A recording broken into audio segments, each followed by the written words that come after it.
And welcome back to more Division S North America. We're back at it, ladies and gentlemen. The Lost Boys going up against Close to Death today. And we're starting our best of 5 with Dragonshire. And over to the left side, Collusion on Malfurion. We have Q on Urel, Cattle on Johanna, Hosty on Hanzo, and Mockery on Sylvanas. With Close to Death starting things out with Keenan on Jaina, Red Robot on Anubarak, Huberman on Anduin, Bloodsplat on Imperius, and Cookie Man on Phoenix. Definitely extra points for the Cookie Man for that nick. But yeah, level 1 already, the Lingering Chill taken here on Jaina. So a little bit of a different starting talent that we're currently seeing on her side. Let's see if they can actually get any value out of that. In the meantime, Pursued by Grace. Apparently they don't like bald people. No bold strategy this time. And the kill against Cattle. That was a quick one.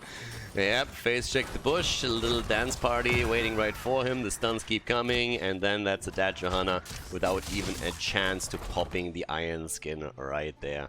So that was a bit unfortunate for them.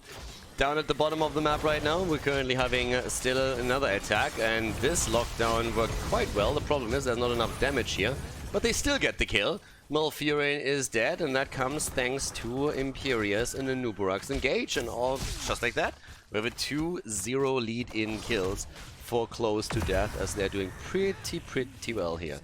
Still a little bit of damage as they're roaming around the map. Obviously, if Keenan is part of the mix, then they also have a bit of burst damage behind this. And we're talking again about a really nice sniper comp where you're just trying to get a target annihilated by a CC train and burst damage afterwards. But then again, on the other side, we're having that Sylvanas factor. And if Mockery is able to get a couple of stacks in with maybe the Festering Wounds on level 7, then it's a bit of a different story there, of course, too. So with that said, we're currently seeing to the left side, already camps taken. The red team has done the exact same thing in the meantime on their end. And therefore, they get a little bit of an advantage over the first objective, as we can see right here. Hold your ground on Johanna, by the way. We're having in at the same moment also Keenan trying to take a camp here. And yeah, that doesn't quite work like intended. Okay, so Jaina has to pretty quickly realize that that was a dumb idea and that she won't be able to take that solo. But at least got one of them down and can so later on take care of that herself. Went after the Lingering Chill straight into the Arcane Intellect now here too. So definitely a different build than what you see on the European side. And Jaina goes down immediately. Nice flank that we just saw from Cattle. Good job by him. Getting that lockdown, obviously Hosty himself then could deliver the final blow and take them down. Top lane, so far not really a lot happening there. Q on Urel is doing fairly well here, and I mean obviously on Dragonshire he has a fantastic hero to play with this, and this is the reason why he can easily jump over and start to threaten Cookie Man. The self-sustain that he has is also pretty sweet. Problem for Urel obviously is that when we're talking Phoenix, that's still a range hero that we're talking about here. And range heroes are, as you can imagine, pretty solid. That on the other hand is a dead Urel. And for exactly that reason, we're going to have Cookie Man also going to do a little bit of a dance here. Moves back to the Nexus to get his hit points back, but that was a nice solo kill. Another kill keeps coming down at the bottom as Malfurion dies for the second time.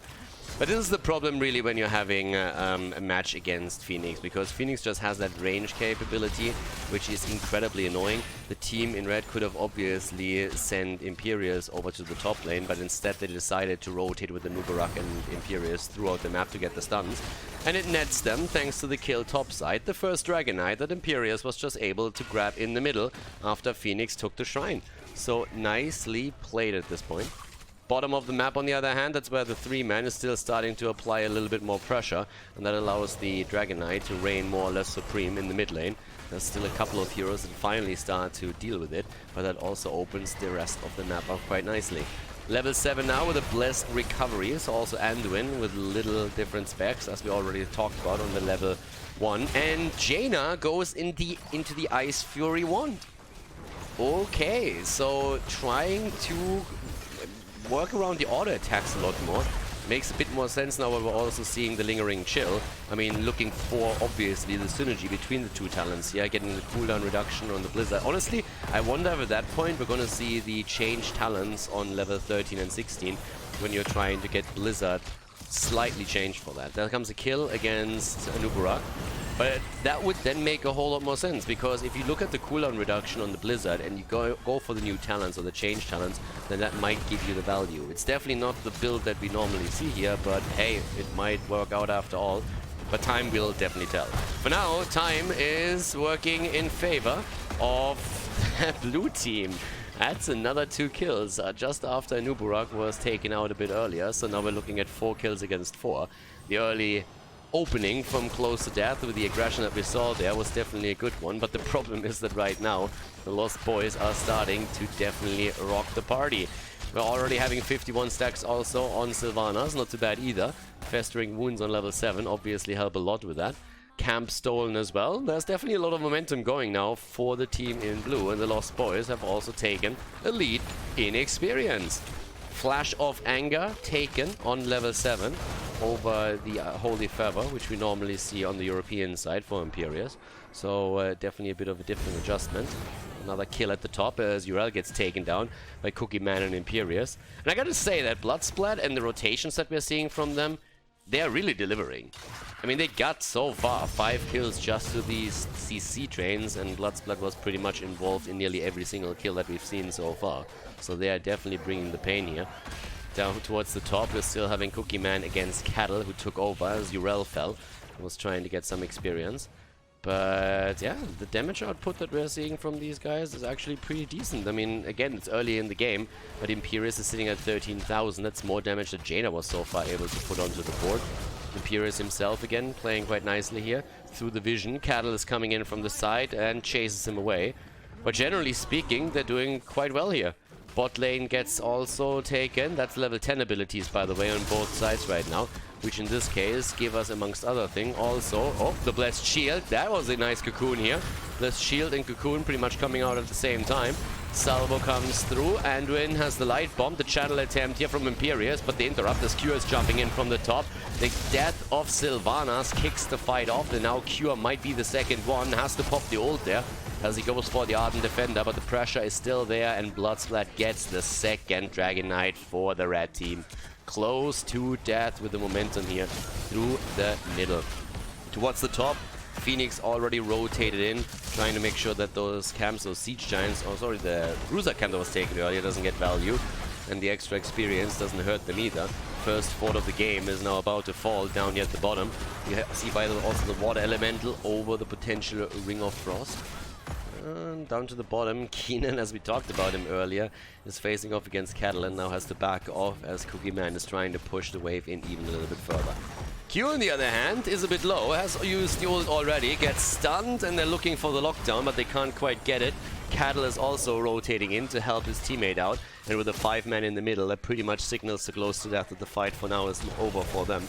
At the same time, we're having still a bit of a battle up here to the top as Cure finally falls, walked into the wrong spot there. And after surviving through quite a lot in that last team fight, he finally goes down.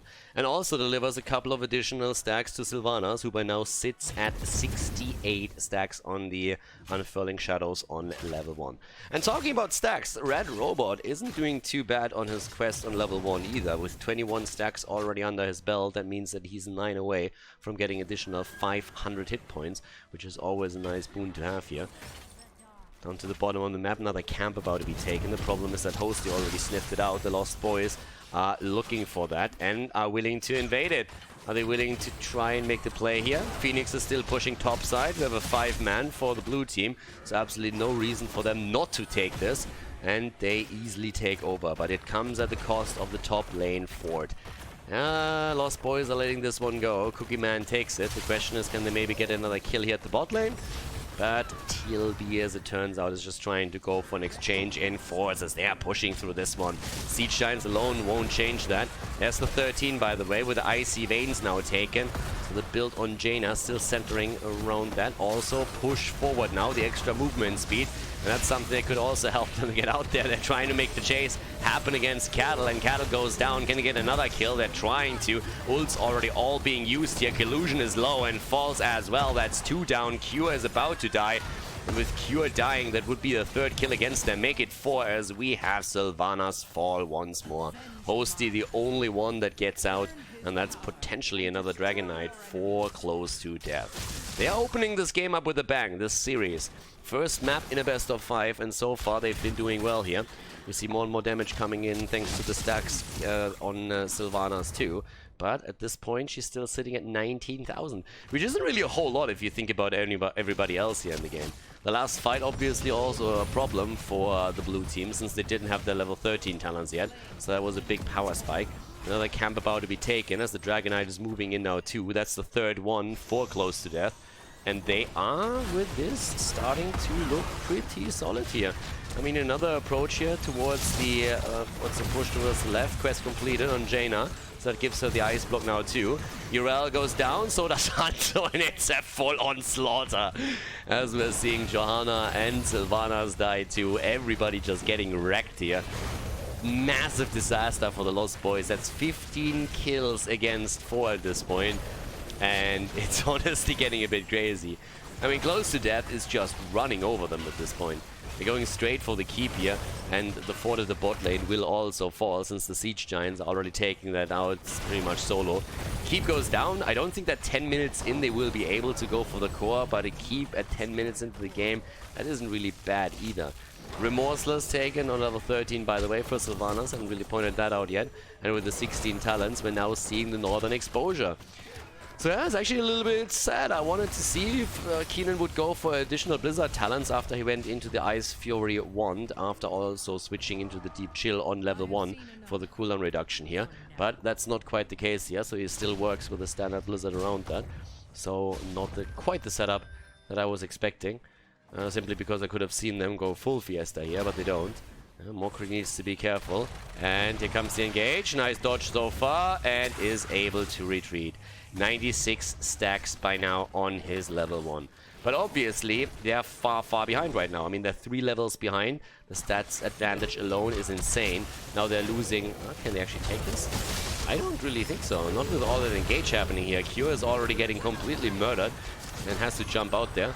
And they're making the play for Malfurion, who nearly falls, but Cookie Monster is also a bit low. Has to be cautious here as well. Sylvanas again with a few more stacks coming in, but Johanna is dead. Sylvanas trying to poke as much as she can, but the camp was stolen away. Here comes the quest completion for Nubarak. That makes things even worse for the blue team. Now they have to deal with the Beetle all the way up at the front with even more HP, 500 to be exact. And they still don't have level 16. Down here, the potential kill against Q as Cookie Man goes in, connects the salvo, and gets the kill with the final hit here. Bit more damage, but Phoenix is able to get away. We're talking 17 kills against 4 right now. Brutal setup here. And more camps taken. Keenan, after earlier already trying to do this one solo and pretty much failing at it, is trying it once again. Gets a little bit of assistance as his Jaina gets pretty much wrecked by the Bruiser camp there. But we're having also the Lightwell taken on level 16. And obviously the whole idea of the blue team is to get level 16 for themselves and then try and fight back with this. We're having 108 stacks for Sylvanas now. That might help in this setup. But for the time being, it's just one team running the show, and that is close to death. And they couldn't be farther from dying in this game. The only thing they lost so far is a fort at the bot lane. It's the only thing. But now the 5-man is starting to come in. That's the 18 versus 15 still, so that 3-level advantage still holds. And again, people are oftentimes only talking about the talents, but it's really that stats advantage that is huge. Urel goes down. Had absolutely zero chance to do anything here. That arrow from Sylvanas comes in too late, and that's another kill secured. And still no level 16. And now there's a wave at the top, assisted by mercenaries. There's another 2 in the middle. Sorry, at the bottom. In the middle, the Dragon Knight could be taken in just a second again. And 16 is still not ready. Hosty is about to get it with that wave, but that's a Dragon Knight, and right now they can make the choice. Do they want to go for keep, yes or no? Do they want to go for core? Do they want to go for keep? What's on the menu today? Life Drain has actually been taken right now. Alright. Interesting setup here. I haven't really seen too much of that. Fanaticism on level 16 now too. And the choice has been made. Close to Death is saying they're playing the safe. They're going for another keep first. They're trying to take that right now. It's an even talent fight, so they're playing this a little bit more careful. 120 stacks now for Sylvanas as she's trying to get more value out. Phoenix is low and Phoenix is down. That's the kill right there. The keep is about to get dropped and is falling. Top lane also under pressure as those camps are obviously doing work. But right now, maybe the chance to turn this around. Johanna still low, needs to be cautious. Catalyst trying to take them apart here. Goes in with another Condemn after popping his Iron Skin. Ice Block has been used too. And Killusion goes down. The interrupt against his ult as it was attempted. Mockery on the run, but falling. And that's 2 heroes dead. The level 20 talents are also in play. Johanna dies. That's the end of Hanzo. And we have only Urel left. And as it happens, it's another 5-man wipe, as we have close to death marching towards the core to secure themselves game number 1 in this best of 5 series, taking the lead against the Lost Boys, the number 1 in North America right now. So nicely done here on Dragonshire. GG and well played, but close to death in the first game of the series.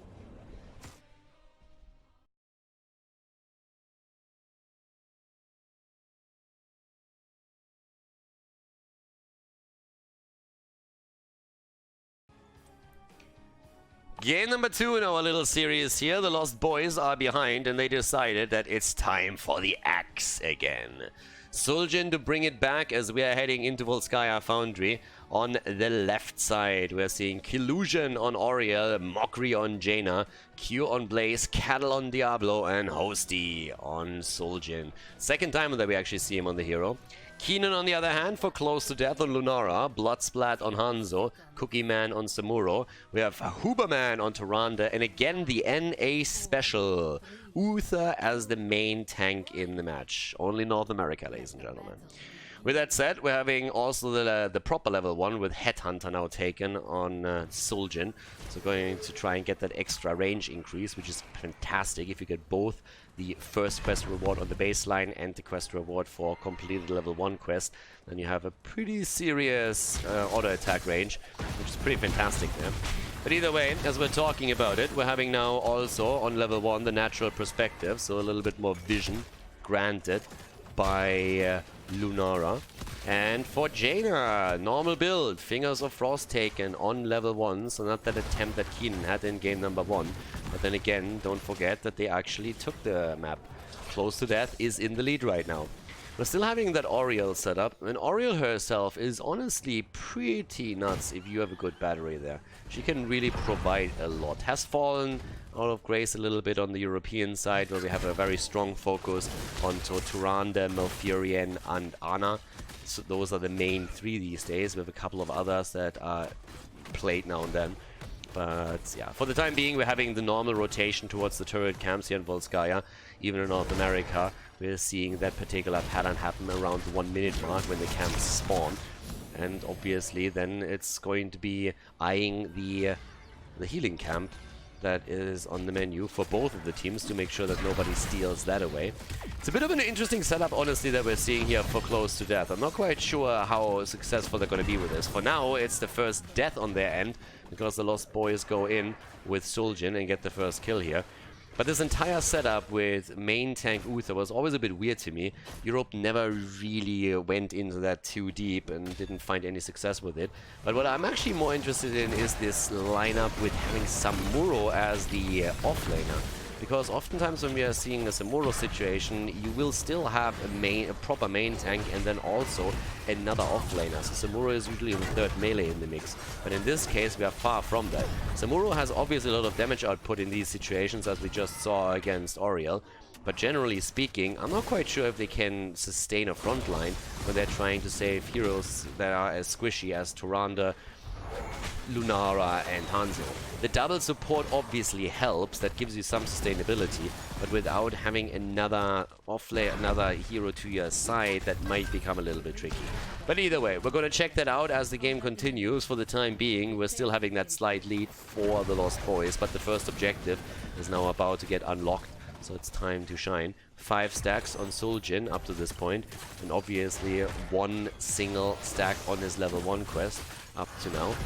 Cattle comes in, there's already a bit of damage, and Samuro, Cookie Man is playing a very aggressive Samuro setup right now. Yeah, he's incredibly aggressive around this. Not really a lot of offlaning being done by him, but participating in a lot of the fights, and with great success too. So we'll see if that works out in the fight itself on the Shrine. The build for Uther, obviously, full focus here into the Holy Light here at this point. Trying to get that Battle Uther into the rhythm. Hosty again with the damage output and getting the stacks together against those Samuro copies too. Talking Samuro, Cookie Man is a little bit low. Mockery falls back as Cattle retreats, wants to make sure that he doesn't expose himself to any aggression here. And so far they're looking good. Level 7 will drop into the hands of the Lost Boy a little bit sooner too. Bloodsplat is sitting at the side and uses his math skills to get the action in. 8 stacks so far on Soljin, meaning another 7. He's going to be able to rely on the first quest reward, which is the range increase. So we're having, again, 5 versus 5 here in the middle. 4 talent by now, by the way, also the Nature's Culling. Same time, the pressure onto Cure. Cure's trying to turn it around. They're trying to save him. Goes in with the jet propulsion. Bloodsplat is low, so is Cookie Man. Bloodsplat escapes, and Samuro doesn't. Soljin with another kill and another stack acquired for his level 1. Looking strong here. The Arcanate Axis coming out on level 7 now too. And obviously the stacking process is gonna start here. Another kill down at the bottom of the map. So at this point, we're having the quick hit against Hanzo. Hanzo goes down. And that is now also... That's quite another stack for Soljin. He wasn't in the area to capitalize on it. We're having straight up in the middle the fight happening here. And it looks like without Hanzo, they're not willing to fight. So it's going to be a protector in the hands of the Lost Boys. Lost Boys starting to move through the middle. Level 7 talents are ready now for Close to Death. And again, we're having the Splintered Spear. Great talent here for the AoE damage with the extra poke, obviously. Absolutely fantastic, and they're trying to use that for the AoE. I just don't really believe that the lineup itself has what it takes here. But then again, I'm always willing to be proven wrong with this setup. So far, on the other hand, it's the Lost Boys just absolutely destroying this. 3 stacks by now on the level 1 for Soljin, meaning he needs 2 more kills. And then he will be completing his level 1. Lunara, on the other hand, doesn't count. They got the kill against her already earlier, so there's 2 more kills he has to get. I think one of them against Turan, if I'm not mistaken, and one of them against Hanzo. Those are the 2 that he's still missing for the Headhunter. Sitting at 11 stacks, though, for his baseline. So another 4, and he gets the range increase, which will make things a bit easier. Even with... That's actually... I mean, with this side...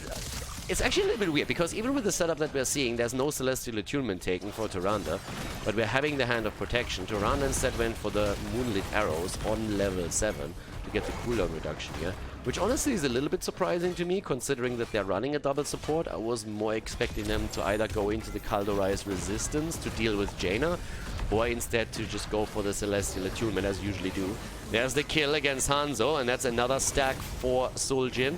If Soljin gets the kill against Tyrande here, then he has the quest completed. I mean, he already gets value, obviously, but there's the setup, and there's the quest completion. Now he has the range increase. He gets even more in just a second as he's about to complete his level, his baseline quest. And that's honestly trouble for Close to Death. The nicely fed Soljin is pretty difficult to beat, and so far, looking at the damage, I think we're going to see quite a bit on the side of Hosty, and yep, that's the case. So currently 13,500 is what they're having there. Samuro is doing his thing at the bot lane and is at least trying to take a bit of, or trying to put a little bit of damage on against the fort. Trying to take that out, but yeah, he's successfully doing that. The problem is that the top lane, that's actually cool for the 3rd objective, but the top lane where objective number 2 spawns is firmly in the control of the Lost Boys. We're also seeing Close to Death now with level 10 finally, but they're still without a single kill in this game. Samuro! Oh! Yeah, I'm not so sure about that talent. So he goes straight into the Bladestorm here. Bladestorm. Pulls a Glorong, and we all know how that went at BlizzCon, so let's see if we can actually get a bit more value out of the talent. They got some tools to try and benefit with it. Divine Storm, Hanzo Arrow, there's a lot of stuns, there's a little bit of slow coming through with the Starfall. If they can combo those off, then maybe there is something to be said for it. But it is going to be a little bit wild to see that Blade Storm. Then again, I talked about the attempts of Cookie Man to really have a lot of damage in those fights and participating in most of them. So we'll see if that approach is going to be followed through. Generally speaking, it's obviously not the normal talent on Samuro. It's not like we're seeing a ton of Samuro, but well, we actually see him, we see him occasionally. Especially in HGC Europe. Was always a bit of a gimmick hero that could be annoying. Monkey introduced him into HGC.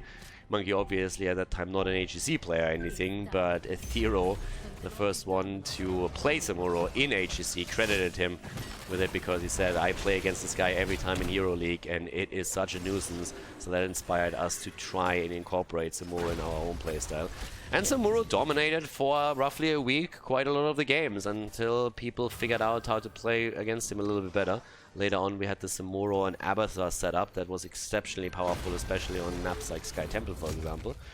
But with that said, we're now having, again, a talent lead for the boys, the Lost Boys, with the attempt to go for Cure, and that might actually be a kill. Cattle is coming in now, trying to help out here. Here comes the stun. Egg is being used already. The Blade Storm is in, and Cure might die, but it's Uther that falls first, and they're following it up with another potential kill against Keenan. Samuro gets actually flipped into a wall here, needs to be very careful, tries to get the kill against Cure, but instead it might even be him dying. He barely gets out. The same is true for the two frontliners on the side of the Lost Boys though. But with 8 kills against 0, there's nothing really that they have to be ashamed of here. 21 stacks by now also for Hosty. Yeah, his Soldier is definitely starting to pop off here. 20,000 damage for him, sitting on the pretty much exact same number as Hanzo, even surpassing him slightly. But now in another 5 versus 5 setup, might see close to death with another attempt to go for it at the top side and fight for that Protector once more. It hinges a little bit on their ability to get level 13, but since they have a lot of experience sitting here in the middle, the Cookie Man is currently taken care of, they should be able to get that. There's already a 1 turret drop. Starting to make the play here again. 13 is ready for both of them. Shikuchi has been taken. We're also seeing the quickening blessing, all about the movement speed here. And Let Them Wither has been taken for Lunara. There's another arrow set up, trying to get the stun in, but the bunker saves everybody. Red Robot is low, so is Keenan. Everybody is just getting murdered here by Soljan as he goes in. They're trying to go for Cookie Man, and the Cookie Monster is dead. Down he goes. Stacks keep coming in for the Arcanite access too, and Hosty wasn't even forced to use his own ult there. Sitting with a level 13 on the Eye of Soljan, so even better for him here with the additional auto attack speed that he has. And the 26 stacks, 10 minutes into the game. I mean, again, it's always a little bit deceptive when you're looking at Volskaya Foundry and you see a fight at the top with 15 to 13. We are 10 minutes in. We're 10 minutes in at this point, and we're currently having 26 stacks for Soljan, which is pretty insane. So, with that said, we're having down to the bottom of the map the approach towards the final fort, and they're obviously trying to take the fountain down first. In the meantime, we're having also on level 13 right now the Well Met. I haven't pointed that out yet. But yeah, the fort is about to fall, and it looks like the fort might not be the only one that's gonna fall here. Body block attempts from Cure, they're trying to go for the robot, and it looks like they're gonna get the robot. Yep, down goes Uther. Another kill secured for the Lost Boys as they are mad apparently. Game number 1 didn't go their way. Absolutely not. But game number 2, whew, different story. Very different story. 10 kills against 0. They can theoretically make this a perfect game. Numbing Blast is also completely taken out. I don't even know. Does a kill against the fort at the bot lane count against the perfect game, or is a perfect game only about the hero kills themselves? It's actually a good question. Probably not quite a perfect game here, but at least they could make it a game without a single death on their end. So that would be something. With that said, there's already an approach to try and push this through even harder. I mean, they have 16, so they're trying to go for the core early. And honestly, with Shulgin nearly completing the quest now, that might even work out. Shulgin gets attacked, yeah, but Hosty still has his ult ready, pops it, and tries to get the trade here. Needs a heal now, needs it quickly, and he gets it at 2. Bunker's already out, and there's the quest completion, and Uther's about to fall again, and he's not the only one. Yep, that storm didn't do anything for Samuro. Yeah, down goes Keenan on his Lunara. They're getting the kill against Hanzo, and Uther is dead. Now we're gonna see the core fall, and that's game. That's a pretty quick one, actually. 14 kills against the 0. The Lost Boys with a pretty spectacular victory here against their opponent. Trying to now also go for Tyrande, literally putting her into a corner, body blocking her into oblivion, and that's another kill as they secure their 5-man team wipe. And they wipe out the core in the process, too. Close to Death goes down on Volskaya, and the Lost Boys are tying the series.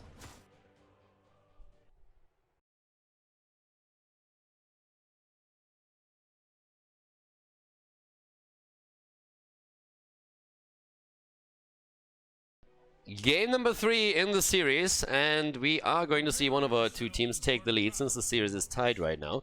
Killusion on the left for the Lost Boys on Malfurion. We have Cure on Malthael, Hosty on Medivh, Mockery on Tracer, and Cattle on Diablo.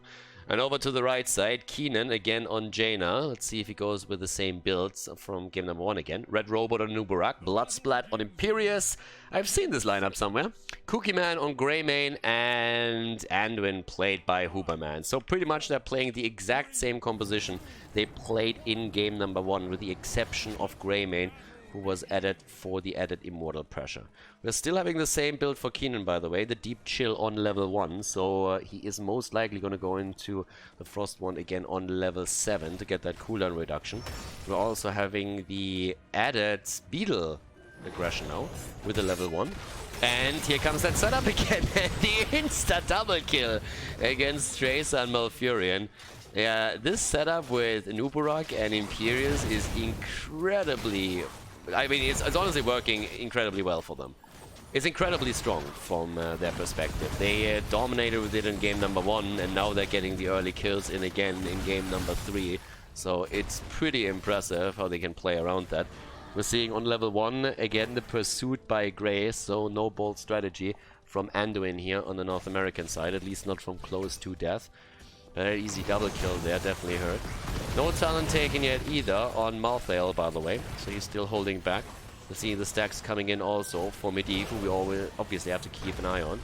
And yeah, with that opening, the lead is there in experience, and that can always be... I mean, honestly, in the early game, if you get this many kills this quickly and you maybe add a third one, then you can get far enough ahead so that you can capitalize on an early level 7 talent and try and force a find around it. So that's always a little bit tricky. Obviously, just getting a kill in the early game is usually not really such a big deal. But right now, we're seeing just one attempt after another to go for these kills. But Medivh is ready this time, has the shield out and saves Diablo. Imperius already rushing away.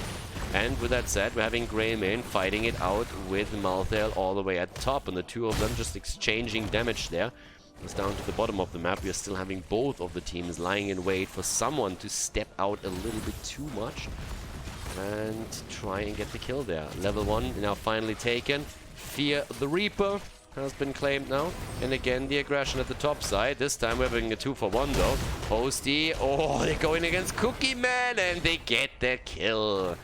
This is how the cookie crumbles, right there. Greymane goes down, Medivh moved in, and nearly Greymane taking down one or even two of them. But with that kill, they force a rotation. Imperius has to go topside to ensure that they're not losing out on any XP. We already have the Parting Gift on level 4 by now. We're also having the Die Alone taken as well, which gives obviously Malthael a little bit of extra value in the one-on-one on the top lane. In this case, it's against Imperius. Greymane has started to do what he does best, going for camps together with Keenan, who eats most of the damage at the time being. Gone into the Arcane Intellect again, by the way. I mean, the entire setup that he has with his first 3 talents is pretty much just centered around trying to get some chill value. So the Deep Chill first of all, then getting the Arcane Intellect as well, and even more basic attacks around the level 7 and the cooldown reduction for the Blizzard that we should see coming in just a moment.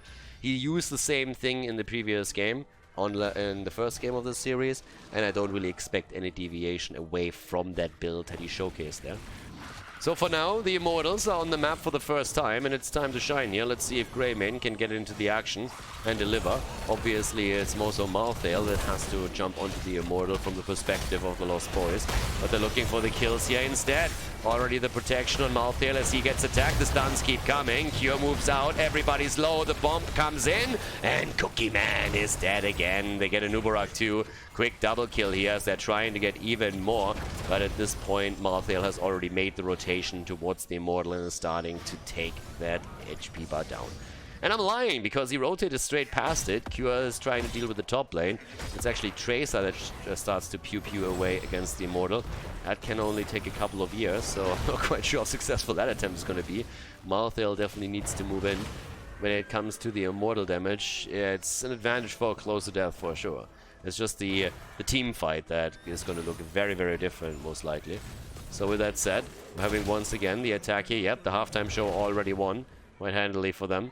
And an early level 7 is at least possible for the Lost Boys to get some momentum here. But for the time being, we're having the aggression against Malthael again. The shield comes out. Dibbles goes against Keenan. Portals are in play now too. The pressure against Tracer. But they're going for Greymane again. And Greymane might actually fall. Cookie Man is low. And if they can get a nice connect here from Mokri, they might get that kill. And indeed they do. Down they go, and it looks like we're going to see a second kill. Yes, Diablo falls, but I was also looking at Anduin. And Anduin is also dying. Anduin is dying, and so is Keenan. Maybe, maybe, no, the stacks reset. The tower shot comes in. It's a 3-for-2 trade, but obviously it hurts that Medivh dies there. Medivh just saw Jaina, and Jaina was like, how many HP was that? 10 or so? Just looked way too juicy, and he wants to go in for the kill, but moves a little bit too close to the turret and then gets dropped and loses all their stacks. 5 minutes into the game, that definitely hurts. Now we have level 7 on both sides. And a bit of a race happening here, and boy, that was a close call. The blue team wins it, but only with 1,000 hit points as a shield that we're seeing here. So now we have also the touch of death against Anduin. Towards the top side, we're having more minions taken too. And then maybe another kill. They're trying to go for a red robot. Alright, controlling the portal is happening. Moves in, moves out, gets the first set of stacks in. And here comes Greymane onto the Immortal as he should. There's only Malthael at the bot lane. It's going to be a 5-man defense here. And Bloodspat, he's wrecking it on his Imperius. Honestly, like Bloodspat's Imperius is connecting those lunges one after another and has been doing the exact same thing every time he got his hands onto the hero. So he's super solid with that. But now we're also having, again, on level 7, the Flash of Anger. So no Holy Feather that we're seeing on the European side usually. So a bit of a different setup that they're currently going for. Also, as I mentioned before, the Ice Fury wand taken for Jaina, as expected, with a deep chill on the Arcane Intellect. Trying to work a lot around the auto attacks here. The pressure at the bottom of the map, where Q has been able to move straight through the entire wall. Top side, that's where we're having the Beetle still in play. Oh, that old geezer with a feather coat is also starting to get some stacks in. Sitting at 8. Slowly and steadily. Slow and steady wins the race, buddy. And down at the bottom of the map, their kill against Cure. Aspect of death, my ass. The aspect of dying, maybe. That's what we're seeing Malthael doing here, but that's about it. So he's dead again. And towards the top side, we're now having another camp taken, so it's at least an exchange. Both of the teams are going to walk away with one of the Khaldor camps. The Beetle, on the other hand, needs to get out here. Red Robot with his little mecha skin. Falling a little bit short there, if you ask me. And there's the root, there's another engage. And without the cooldown, he might be in trouble. The Beetle soaks the shot. And then Cattle tries to get the kill with a lightning breath and can't get that one either. Yep, level 10 for them, but they can't capitalize on it. Mokri misses the ult, and then Cattle uses his, but can't get the kill either. So, unfortunate for them. Down at the bottom, Cure still sitting tight after he just respawned. We're now having also the go for the throw taken, so a lot of pressure on Tracer again. In addition to that, we're having Anduin with a holy word, Salvation. Here's all the words. Binding Heal, taken on level 7 for him. And now also 7, the Wizened Duelist on 3 stacks here from Greymane. So, with that said, there's already a defensive posture on the side of the Lost Boys. Camp has now been taken by the blue team.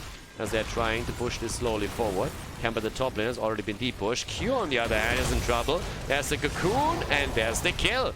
Q goes down, nicely done. The Cocoon against Medivh, making sure that he can't get anything up here. But it's the counter kill against Keenan on his Jaina, as this time Mockery with Tracer is getting the value. The problem is that we still have Malfurion fall, and now maybe Kettle himself might be in trouble here too. The stuns keep coming, he tries to go through the portal and makes it with 20 HP.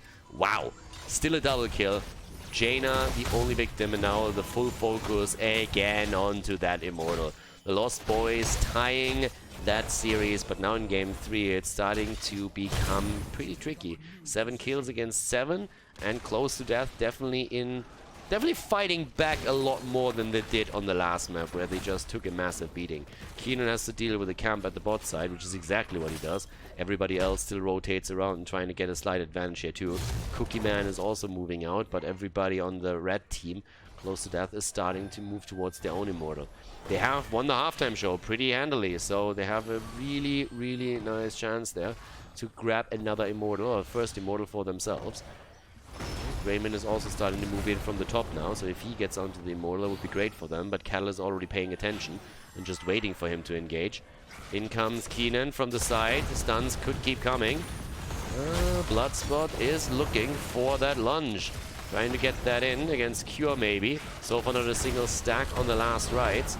Poke keeps happening. There's the portal, the engagement with the back line, and immediately the ult being used. Yep, there's again the holy word. And they're trying to get the kill against Anduin, but they can't. The last rights doesn't have the effect yet. Down goes the ult from Malfurion. That was a fantastic silence, and it drops Greymane. But 3 fall as a result on the other side, and we might even see a 4th kill. They use the portal to escape here, but that's an easy Immortal now, as we have 10 kills against 8 in favor of close to death. They are just dropping the Lost Boys now. Nicely done here. Yeah, Malfurion also moving away, trying to get some hit points back, and actually mana is currently an issue for them here too. But nice setup so far, and the rotation towards the top now with level 13. They also have a talent advantage over their opponent, and we have again for Anduin the push forward. So then again, if you look at Anduin's character and what he's usually trying to do, I mean, I feel like that talent is kind of mislabeled.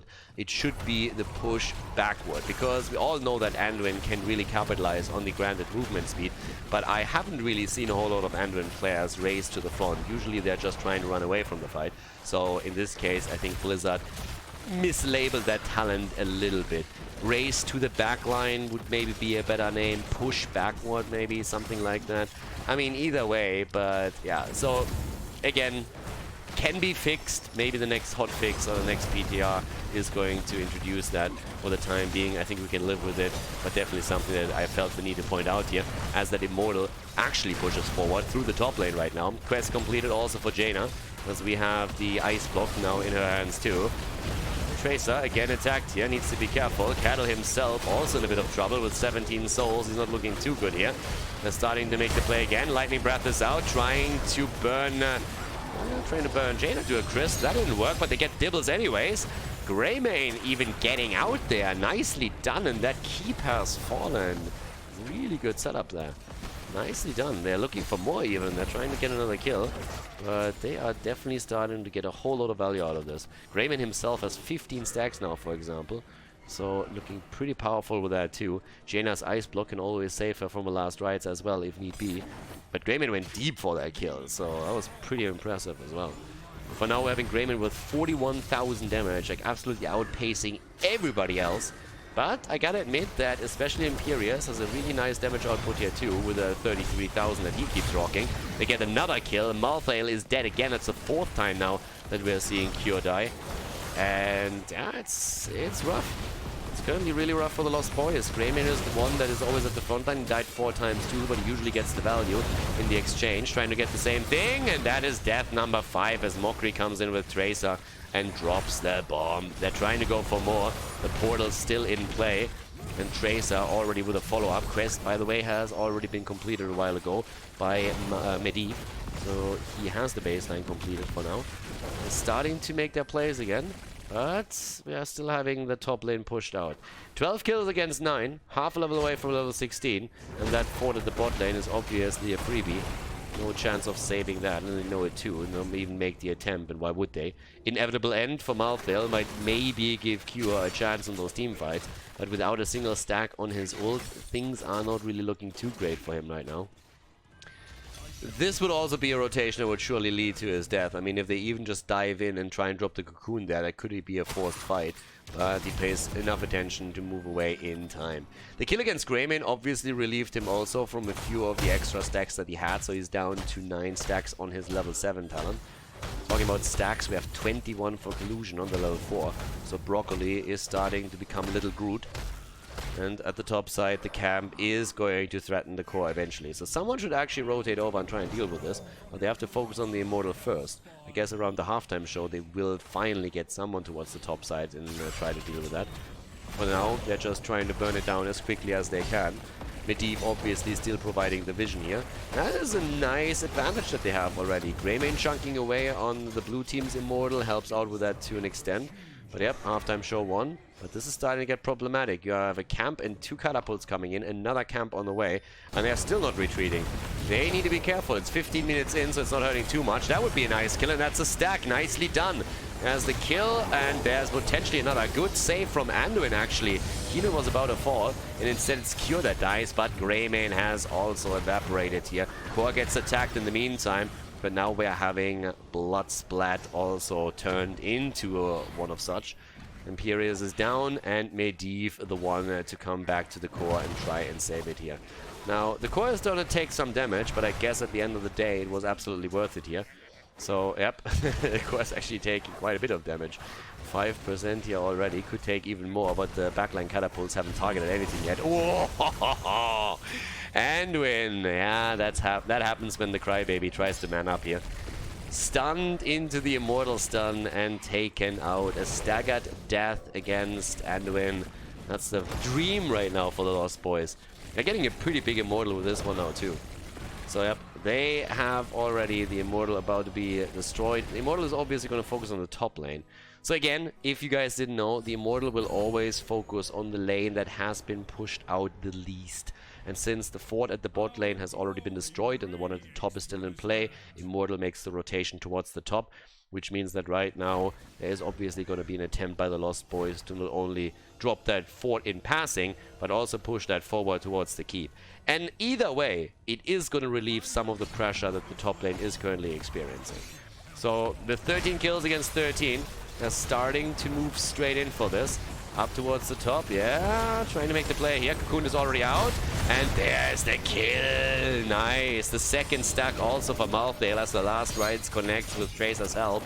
Fort is down, and with the Nuburak already eliminated, this is a nice push now, and they're starting to get even more aggressive thanks to the portal. Again, Anduin with a save, yeah, and a kill against Diablo as he went in a bit too deep.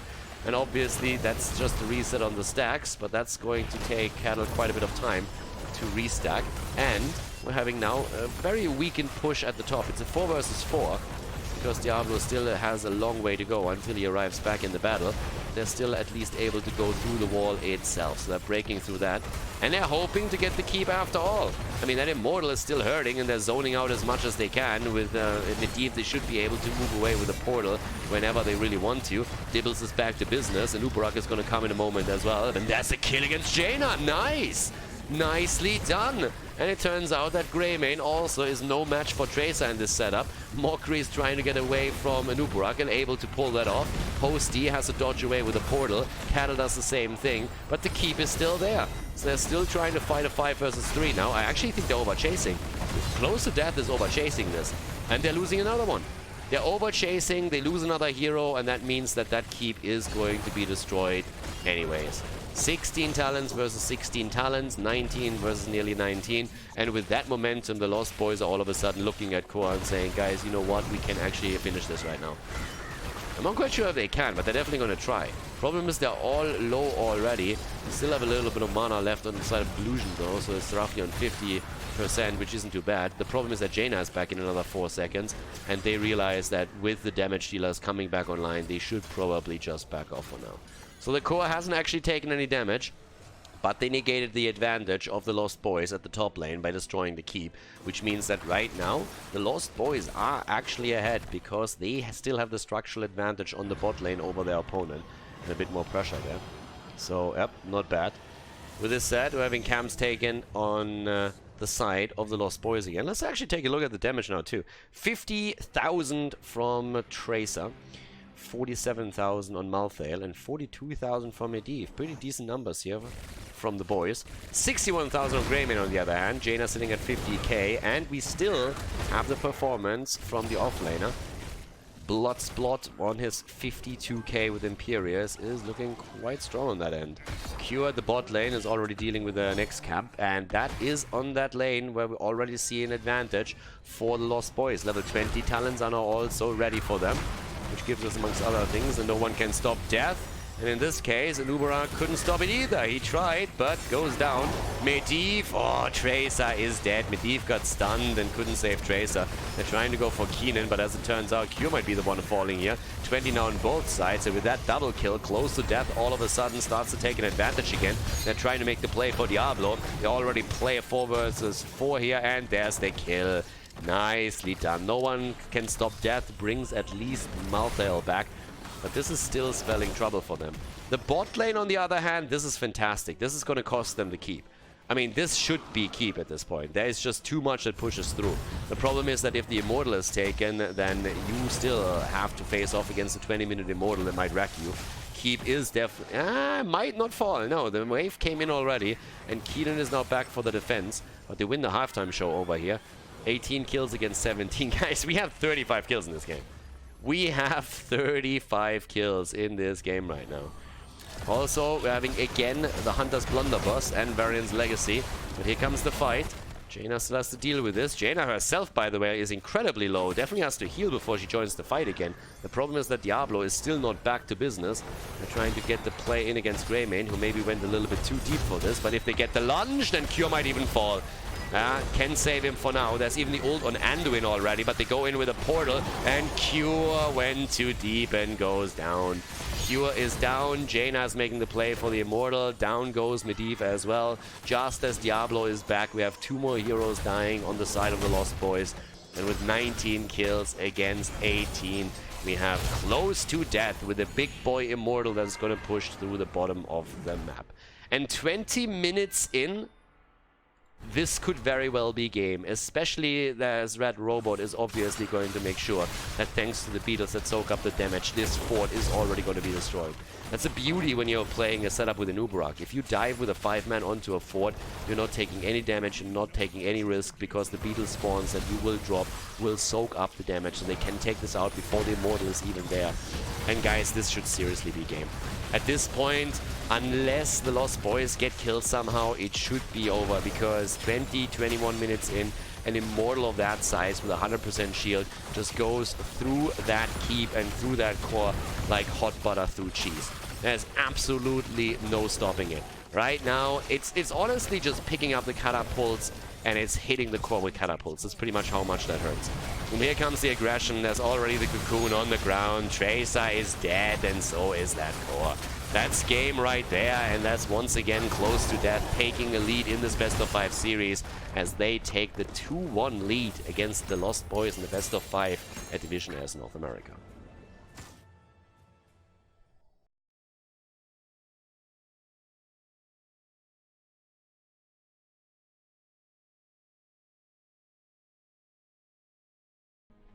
Game number 4 in our series, Altars of Doom, as the Lost Boys are behind. Once again, close to death is close to winning this series. On the left side, Collusion for the Lost Boys on Ana. We have Mockery on Jaina, Q on Blaze, Cattle on Murden, and Hosty on the auto attack. No Suljin this time, nope, it's Jimmy. As we have close to death starting things off with Keenan on Falstad, Red Robot on Anubarak, Cookie Man on Tychus, Huberman on Uther, and Bloodsplat on Imperius again. Alright, it's Imperius time once more. Talents, I'm about to highlight again the Season Marksman setup that we're having for Falstad. So, no Wingman, No shenanigans around the lightning rod here for them. But let's see what we can do with especially the Imperial setup that we're having currently for them. Also in this case, the Regeneration Master on level 1, the action at the beginning, and there's the lunge, the stun, and the kill attempt against Hosty. Nice body block, and that is a dead Reyna. It always works in the early game. Whenever they get their hands on this Inuburak and Imperial setup, they get an early game kill. That happened now 3 times in a row. These stun setups with the damage are definitely working out for them. They're trying to get another one against Mockery, but this time there was a quick dodge on the spear as Bloodsplat was trying to connect it. Cattle obviously also now working on his own stacks as well as he's trying to get those Stormbolts through. All the way up to the top.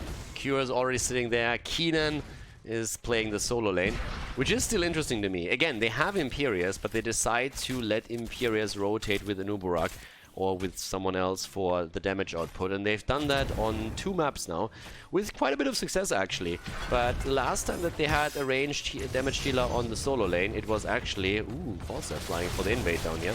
It was actually Phoenix who can rely on the shield mechanic, and in this case it's only Falstad. But that fly-in really worked out for them. They get the second kill against Hosty, who has now died 2 times in only 1 minute pretty much.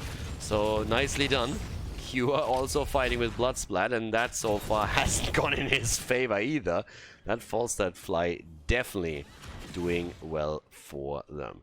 So currently we have a bit of a lead for the team in red on this 4th map. And again, if they lose it, if the Lost Boys lose here, then it is over. Then Close to Death takes the big boy victory. 5 stacks now also on the side of Falstad. Camp is taken. And let's not forget, with the kill against Hosty, they actually also took the camp away. I haven't really highlighted that specifically, but I think it was pretty obvious there. The whole idea was obviously to get that invade. And we actually have In the Rhythm. Alright. In the Rhythm, claimed as a level 4 talent. No, the bigger they are, which is normally being taken. You basically don't see on the high level In the Rhythm anymore. Doesn't really exist any longer. There is an argument to be made on a long map to try and get some value with it, but most of the time it's just about the quick burn against a single target and trying to take it down. So in this case, we're having In the Rhythm back to business. And that immediately makes me curious, because now I want to see if we maybe even see the drill. Now usually you are trying to get your trade through and then you activate Odin if you go for Odin. But one of the reasons why we had in the past drill taken was that In the Rhythm was oftentimes taken and you wanted to get the value out whenever you could, when not in Odin you obviously don't get that. So yeah, we'll see about that. Also 13 is another thing. We had in the past obviously that self-sustain worked out quite nicely, but that has changed since Blizzard made it so now that you can't get the heal anymore at the same time as you deal the damage, but only afterwards. And that's a big problem. Shots fired on both sides now, but we still have that extra altar at the top. And that now means that we are most likely going to see the lead. I was about to say for the blue team, but as it turns out, oh no, Bloodsplat doesn't get it. I was saying for a moment that he might, but not quite. Alright, stacks keep coming in from Tychus. He's sitting at 19 already. 21. Doesn't look too bad. Another kill maybe against Hosty. Yeah! 3 kills and 3 times Jimmy. That's what we have right now. And up the top there is where we see the massive attack with the Blizzard again. Is that the damage? Keenan! 16 HP. But it's Cure that falls. 4 kills against 0! Oh my god, Close to Death is taking that early game so hard, but now Bloodsplat might die. He missed the lunge and went into deep and goes down. They're trying to get the kill against Cookie Man, but he already hides in that minion wave. And it is indeed the Lost Boys that take the additional altar, and therefore have now the core at 32% of their opponent. Coming back to Tigers on the other hand. So that's the stuff on 13. You could in the past actually get the health back at the same time as the trade was active, and then Blizzard changed it, whereas you get the damage dealt in health after the duration of the minigun is over. And that little change, that in my opinion is a massive brain fart on someone that works on the balance team, pretty much ruined the entire talent and made it completely useless. So outside of the total wood level you will never see that again, because the synergy that you were trying to aim for with a level 4 and a level 13 talent is completely gone. it's actually a synergy. The more you stack your level 4, the less value you're going to get eventually out of your level 13. Because the longer you are sitting on your minigun, the longer you don't get any heals, and the more time your opponent has to actually take you down. So whoever had that idea, yeah, just didn't know at all what he was doing and pretty much eliminated an entire set of talents from Tychus, who had pretty diverse builds for some time. But either way, we're now having at the bottom of the map a push from the Lost Boys, who are trying to find a little bit of momentum in this game. Early game hasn't really looked too strong for them after they went 0-4. But right now we have a pretty nice approach here with a full 5-man and also pumpkins for that bell tower. And that is a great exchange, because if the top side gets this one, which isn't even guaranteed, but even if they do, the one at the bottom is just more valuable because there's 2 pumpkin camps at the bottom of the map. So with level 7 talents now on both sides, we're also seeing again the boomerang for Falstad. 20 stacks on his level 1, by the way.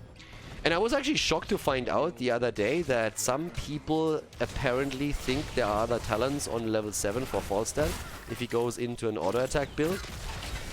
In most builds, honestly, like even when you're going for the wingman build, which can be played with lightning rod focus, but even there you oftentimes have the boomerang.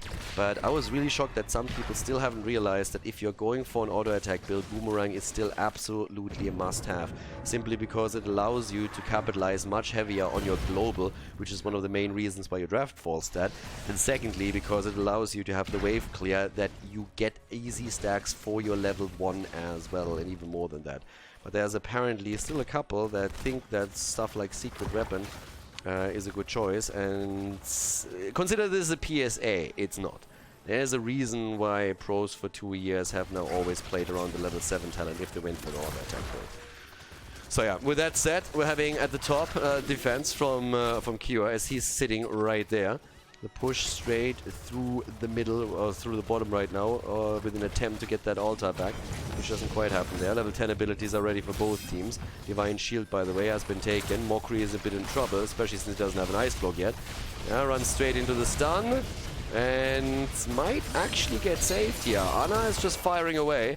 Falstad flies in though and gets the gust from the side. They're still trying to fight this. Everybody's on the run here, honestly. And another double stun from Manubarak as he moves in, but the double kill against Falstad and Imperius. Illusion at the bot lane gets the sleep dart through against Manubarak and might even survive there. But what an absolute insane setup. Illusion finally dies, but obviously there's a counter kill, and it might not be the only one. They're making the play for Uther now too. The red team is getting absolutely destroyed here. The initial setup looked promising, but they are just getting murdered. He's waiting for the cooldown and he doesn't get it. It's a full 5-man wipe. We have 2 heroes coming back, but what an absolute disaster for the team in red. Close to death has suffered right here. And all of a sudden, we're having a lead for the Lost Boys. I mean, that bell tower is getting reclaimed, but the bottle is still channeled through. That's going to be 4 shots instead of 5, but hey, it's still going to be 23 against 36 points on that core once that they connect. And they are, generally speaking, now also ahead. 6 kills against 5. They are going to have a slight lead in experience. This is really getting tough here. The stun combo that we saw also from our frontliners was pretty epic. I mean, first of all, that jet propulsion coming in as we finally have Blaze arriving.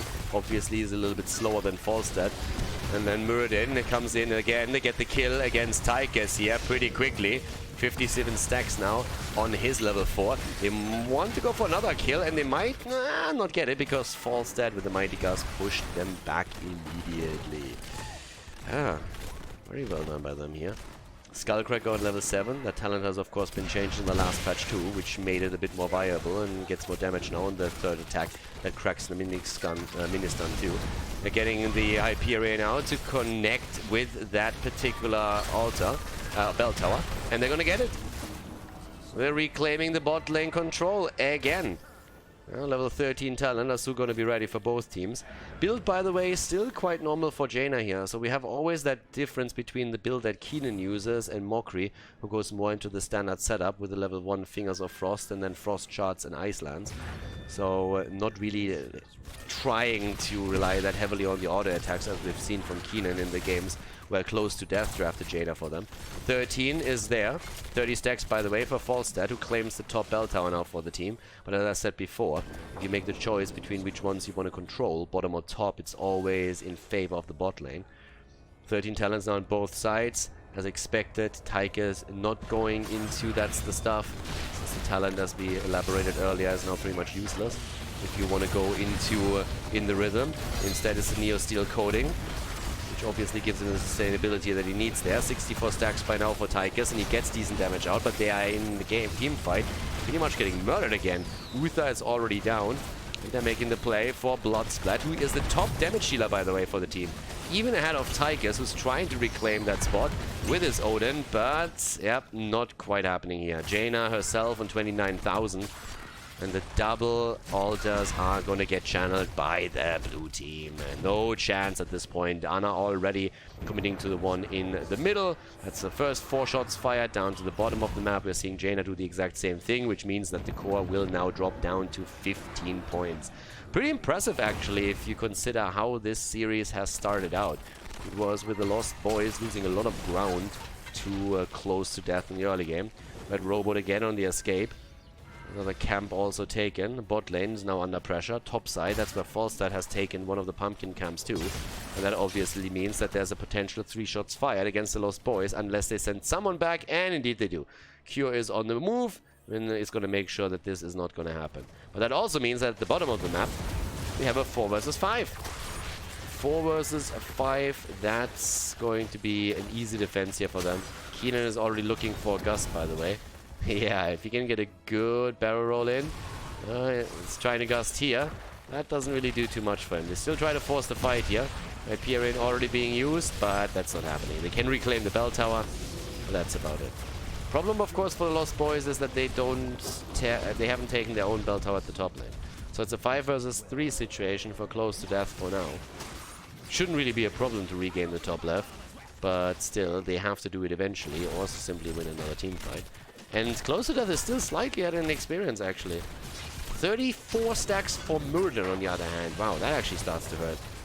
And Muradin is starting to get serious damage out with this one. 35 for now. Divine Shield had to be used there too.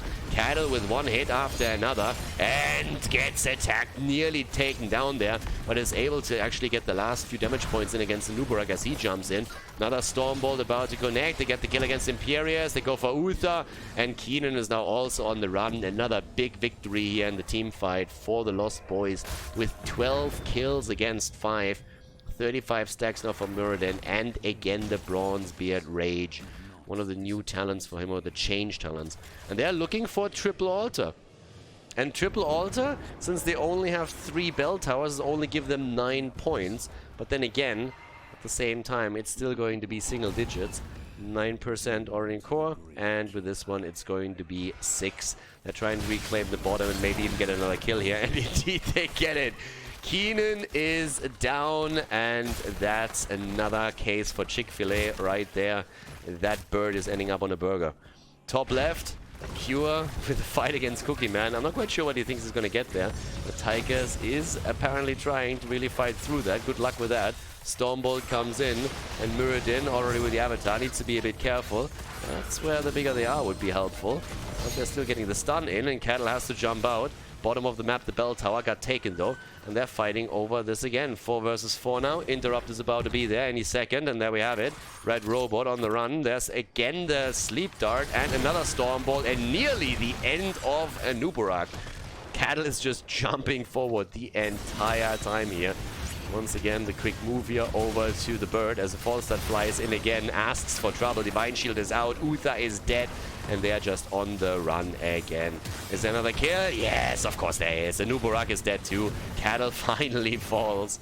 But, oh, it's also, look at that, a kill against Jimmy. Imperius has now fallen, so a 3 versus 2 situation on the map still, but pretty impressive that we had Lost or Close to Death really getting a couple of additional hits in themselves and nearly turning this around. So now level 16 talents are ready for the red team. Top left has still not been channeled, by the way. They're still waiting for that. Cure trying to get the extra heals out. Sleeping Dart misses, but that doesn't, and that's the end of Keenan. The bird's down. Mockery goes in for another kill, and it's another 5-man team wipe. 5-man wipe secured, and they are going through the middle. And obviously at this point, if you are able to convert that bell tower and then claim the top left, that means a single boss is going to end the game. And they are trying to go for that bell tower, and they are burning it pretty close. There's already the blizzard. Anna is getting attacked though. There's the stun from Uther. Can they get the kill? They're trying. Water Elemental is on the ground. In comes Imperius. The kill against Mockery is not happening just yet. But that bunker is going to be burned down in a moment. The problem is Anubarak is also about to die. Anubarak is dead, so is Uther. And it looks like Bloodsplat isn't making it either. All three of them are dead. Staggered deaths all over the place. An absolute bloodbath here, as we have blood splats everywhere. Keenan flies in, gusts immediately, realizes that he made a mistake, and is trying to get out of this, but that's not happening either. The bird is down again. 4 shots are being fired. The core is 5 shots are being fired. The core is down to 5, and holy shit, they're dumpstering on them right now. 23 kills against 7, and the boss is wide open. The Lost Boys are just taking kill after kill after kill to an extent that it's nearly getting boring. And Close to Death has no problem feeding one kill after another to their opponent, which results in a nearly 3-level lead in level 20 talents and a lost game, as we are heading into game number 5 in this particular series in Division S North America. GG and well played.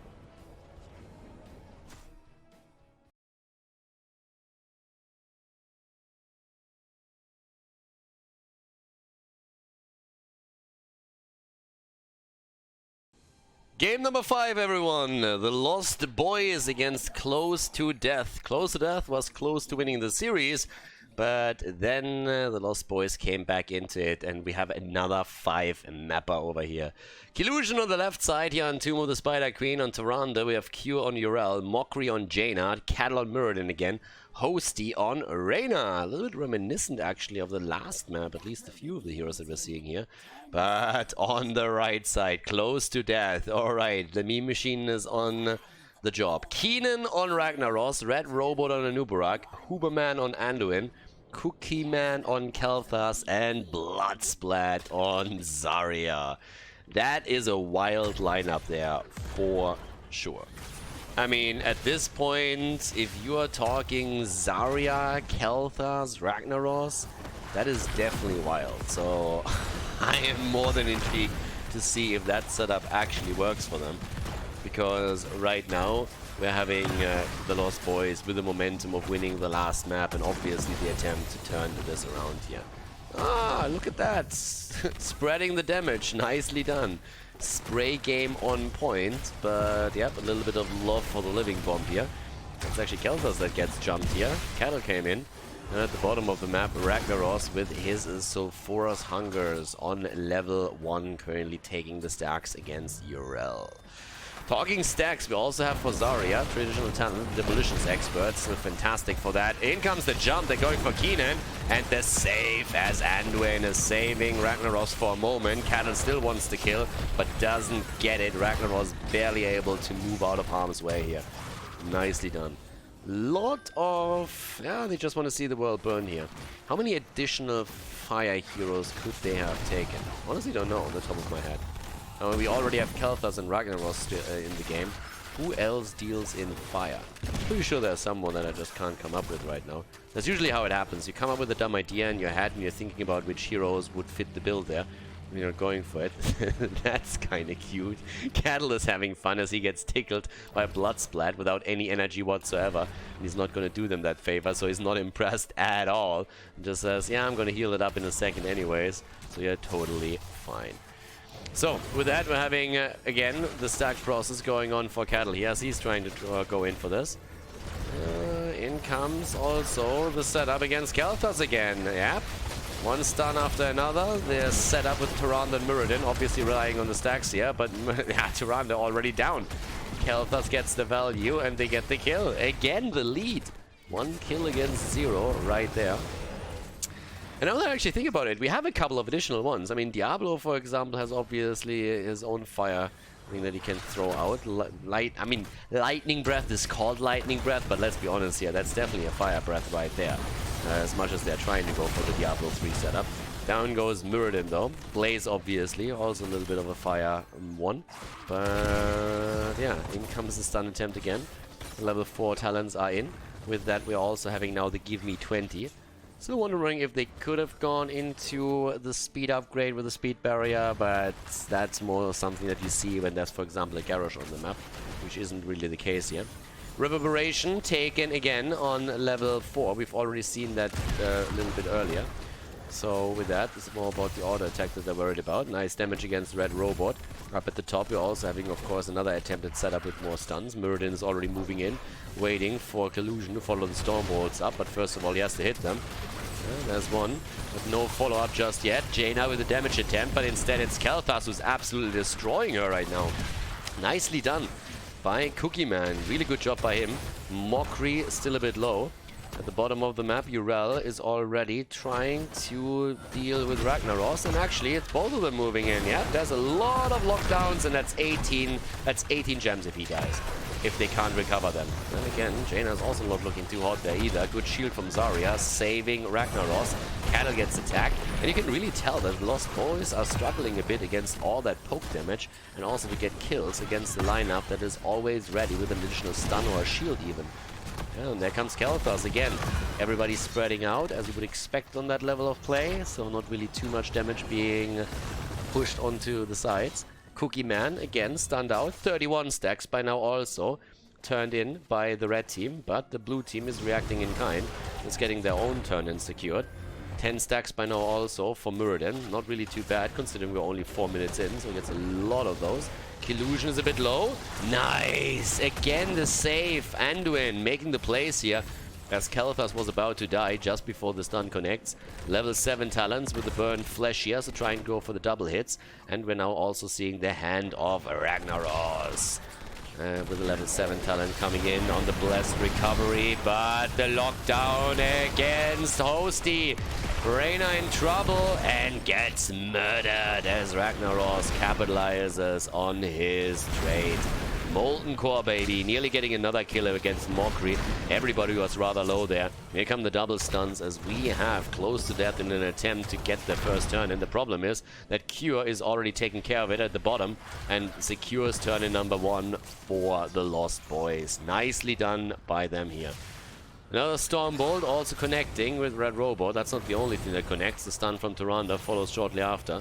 So working on the stacks on both sides here. Level 7 talents also gave us the Skullcracker again for Muradin. The talent got obviously buffed in the last patch. 90% bonus damage now on those third attacks. 13 stacks for Noob, doing pretty well, getting his quest completed too. Starting to jump in again with, yeah, the top and the bot lane being pushed up by Urel and Jaina, but everybody else is in the middle, and Urel is making the rotation now too. Actually going straight for Keenan here, the two of them just passing each other as Keenan moves down to the bottom to defend. But Q is jumping in here, finds no target that he can push out. Instead, the Web Weaver is already destroyed, so towards the top lane, they're trying to get a few more towers. Down at the bottom of the map, Keenan is currently dealing with Ragnaros with that Web Weaver. Khaldor still sitting in the middle, and they're zoning everyone out top side. Nicely done so far. The leading experience, still 4 close to death. Muradin jumps in, gets a couple of body blocks in, also connects the Stormbolt, but Cookie Man still moves out. But up here, the damage is definitely starting to be quite significant on that fort. They might even get this. Ragnaros is just sitting at the bot lane saying, boys, I push this. Buy me some time. And he gets the wall, but the fort is still taking out towards the top, and that's a problem, and they just keep rotating. Urel is already on her way down to the bottom of the map too, so Ragnaros has to retreat, and did exactly that. Having, again, down at the bottom of the map, Cure just dealing with the experience that was left over there. Cams haven't really been a focus yet in this game, by neither one of the teams. Obviously now it's time for a potential turn-in. With 59 gems in their hands, Close to Death has an opportunity here. Quest completed for Cookie Man too, so Khaldor is a bit safer. 20,000 damage on him as well. Gets the interrupt in with the owl though. 23,000 damage, another stun, double stun even connecting. Level 10 abilities are ready, and Sulfuras is picked by Keenan. Bot lane, that wave pushes onto the fort itself, so that's more experience lost also by Close to Death. Ult on Zarya, no ults yet for the Lost Boys, they have nothing here. Pyroblast also being used, but they don't get a single kill here, and here come the heroic abilities for the Lost Boys. Haymaker against Khaldor. They try and get the kill, and that should be a secured kill against him. And he goes down. Gems recovered, at least a few of them, by Red Robot, but another kill. This time against Ragnaros, and that is going to relieve a lot of the gem from their hands. Nice setup here for the Lost Boys. So they're actually able to get 2 kills. They're also now getting the momentum done. A lot of the gems were recovered, but not everything.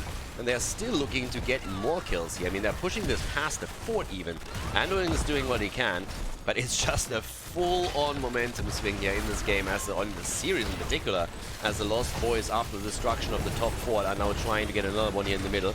They can't quite get it, but it's so low that eventually they're going to pick that up easy peasy. Cattle jumps in again. Haymaker against Red Robot, and that particular setup made sure that the light bomb didn't get any value whatsoever here.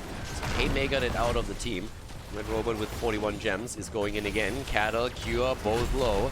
Now Hosty also needs to be a bit careful, but with 2 kills against 3, we're still having a lead in that. Ooh, nice connect! But the level for the trade pushes through and saves them for now. The fight isn't over yet. Cure is just going in again. They're going for Cookie Man again. And Cookie Man with the gravity lapse, illusion is low and actually survives. Keenan, on the other hand, has a problem and he goes down. With the problem, I don't mean that he's drunk or anything, but he's definitely a little bit too far out and gets punished for that. That's a bigger problem. Red Robot with 41 gems, you can kiss those goodbye. He definitely walked into the wrong direction there. 0 chance of recovering those. Another interrupt, as we still don't see a single turn in for Close to Death. Another stun against Cookie Man, and this time he dies too. 5 kills against 3. Another 3 kills just taken in that last battle, and now they're down to 20 gems in their hands. They lost more than 40 in this entire exchange there. The middle fort is obviously now also lost, and what an unbelievable setup here. I mean, this is trouble. Blue Web Weavers are coming down again. By now we have the level lead for the Lost Boys. Looking quite powerful with that. Camps are now taking 2 at the same time, and this is starting to become a disaster for the team that has taken the lead in this series twice. Not only one time, they were ahead twice. They twice had the opportunity to pull even farther ahead. And obviously they had a chance in the last game to even finish out the entire series. Cure is hopping away here. Ult is being used. He still has his own though that he could use if need be. And we'll do that in just a second, I guess. No, even holds that back. But there's Ragnaros. And there's the ult from Cure. Yep, needs to jump out here again. Trying to buy himself a little bit of time to burn down the Molten Core. So that works. Rak, on the other hand, comes in together with an Uberak to try and get the kill against Cure, but Urel is still alive. Here comes the Starfall, trying to make the play here, and down goes Khaldor. Light Bomb has also been used, but didn't result in the kill, and Ragnaros has fallen as well. So now with level 13 there, bottom... Oh god, Zarya falls too. The bottom fort has just been destroyed. The Web Weaver is working on the top keep in the middle of the map. The Lost Boys are also crushing through the wall, going for the next one. And this is a disaster. With the quest completed, Muradin gets a double stun through with the Stormbolt. Haymakers, immediately a Nubarak into the back. Anduin is being followed too. But again, every single lane is under assault, and they are absolutely destroying this. They're killing them. They're taking the keep down at the top lane. A similar picture. Bottom of the map is also getting attacked. And now we have 8 kills against 3. And the Lost Boys, they are just absolutely bloodthirsty here. They're going from one kill to another. Their core is already losing a couple of shields down here. The wall has been taken out, and Close to Death is just in full panic mode pretty much. They're just trying to defend. They're just sitting there and trying to defend, trying to hold out for just a little bit longer. It's all about the damage management at this point. Full on damage control. Nothing else from them. And they're trying to just get a bit of breathing room so that they can maybe get a turn in themselves. They're already making the play towards the boss, double checking if maybe the Lost Boys are greedy enough to go for it. But with even talents, the blue team hasn't even made that move yet. They have all the time in the world. They can wait for the talent advantage. The turn-in that could happen from Close to Death could also be managed. But right now, they're already putting the damage onto Khaldor, and Khaldor is down. Kill number 9. Well done, and they're looking for more, and they get more. More gems lost, and the kill against Zarya. It's another triple, baby, as the bot lane is pressuring with the Siege Giants, and currently it's just a big question, what exactly are they going to do here? The Lost Boys, that is. And it seems like at least two have decided that they're going to go for the boss. Cure and Mockery have said, you know what, we're going to go boss. Everybody else, you just can go for camps and do whatever you want. Cattle is all the way at the front and is trying to be a bit of a nuisance here, as obviously on level 13 now also again the Bronze be at Rage. They're trying to get the stun in against Keenan, they do. Saved by Anduin, he has the 20 gems, most of the gems that they still hold, and they get the camp. Camp is taken, another Stormbolt as we have 34 now, 4 Muradin and 3, nice, Haymaker too.